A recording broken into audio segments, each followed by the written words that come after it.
From dysfunction to dynasty. We're in the wild now.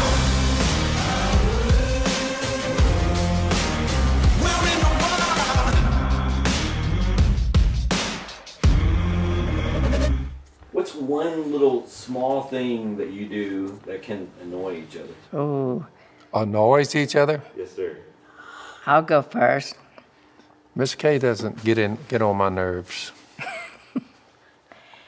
Well, I've learned to live with you. You don't get on my nerves. Well, you don't get on my nerves except when he turns the TV too loud, right? Yeah. And he won't even let me talk on the phone.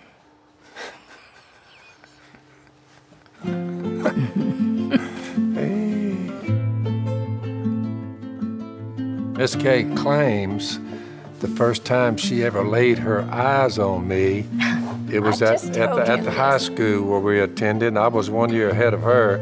I come around the curve there in the hallway, and my cousin, my third cousin, was with me, old Ronnie Festivan. And he had a crew cut, and I knew he was he's a quarterback, I knew that. But that look, and he was laughing, and I just looked at him and I thought, that's the one I want, right there. That's it. There you go, ladies and gentlemen. Y'all have to remember, I've been running with this thing since she was about 14 years old. Yeah. 14. Now we're in our 70s. Used to was sex, sex, sex. We got to have sex out, and we got all fired up. But then you get in your 70s, and you say, what about it, honey? You say, well, let's just go popcorn tonight. And A&W. So you eat popcorn and and A&W root beers. And A&W root beer. Sex is not over when you get in your 70s. It's just not like a, what would you say, Ms. Kay, a priority. No, being best friends is the best. There you go. We just talk. I think when you're best friends, that's what you do. That's the one you want to tell stuff to. Yep. Don't you think? Oh, yeah. Now, if you get those mugs and just put them in the freezer and put that root beer, oh, it's so good, isn't it? It is. With the popcorn. I tell the women now that I talk to all the time, you've got to use your sense of humor, too. If you don't have one, go to Walmart and get one, because you can't make a marriage work without a sense of humor, as far as we're concerned. Yep. I mean, there's so many times when we start off and we're getting mad, and then I might say something funny, and then Phil starts laughing. Well, you see, you've killed the mad. I mean, it's just gone. And we've done that so many times, and we try to teach other people how to do that. Think about something. Is it that important to have a big knockdown drag out? Or you can think of something funny, and then everybody laughs, and you're all over it. We've done that years in a row. Yep. Haven't we? Good advice, Miss Kay. Well, you live and learn. You can't try to convince people they need to behave if you and your woman are doing the very thing that you're telling them they shouldn't do. Therefore, when you stand on the gospel, you stand up for Jesus, you tend to stand out among the world's population. So we don't have any mischievous behavior going on down there around the Robertson household. Before I came to Jesus, But it's the drink. He becomes the devil's side. You know that ain't your brother.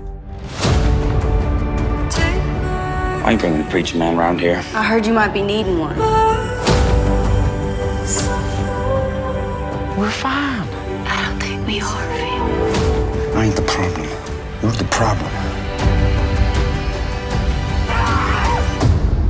Get out. At some point in our lives, we are all going to feel desperately alone. And we realize that we ain't never alone.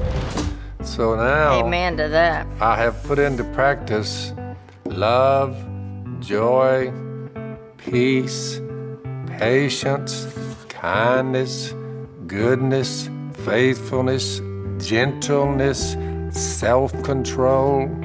So once those things, the qualities, the fruit of the Spirit, are seen by your neighbors and the people you meet. And your kids. And your kids, when they see that, they're like, let's see, when they should be mad, they're not.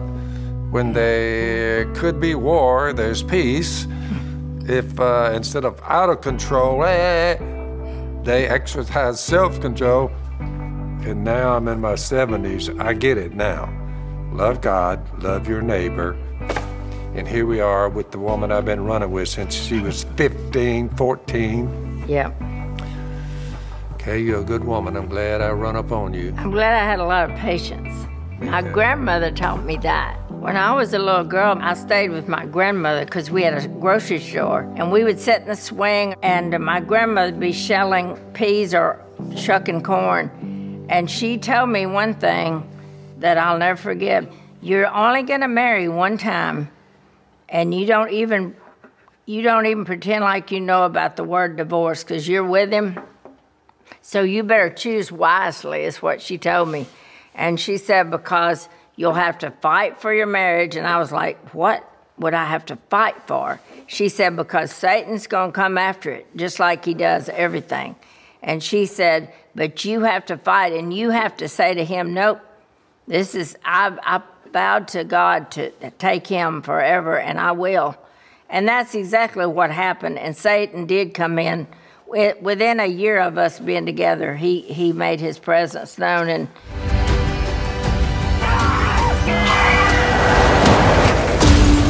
When things get tough. And that, 10 years, he was a jerk, but now he's the most godly man, and he's gentle. And people don't even know how good he is because he only shows me his best character. The real gentleness that he has. I'm gonna love you all my life.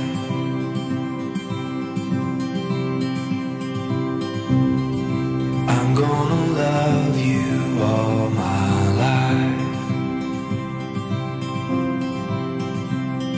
The world may rearrange, and the colors they may change. Oh, I tell him I love him every day, don't I? Yeah, when she gets in the bed, I go at 10 o'clock. She rolls in there about Love your sadness. 12:31, but she reaches over there, she finds my hand, and she squeezes my hand.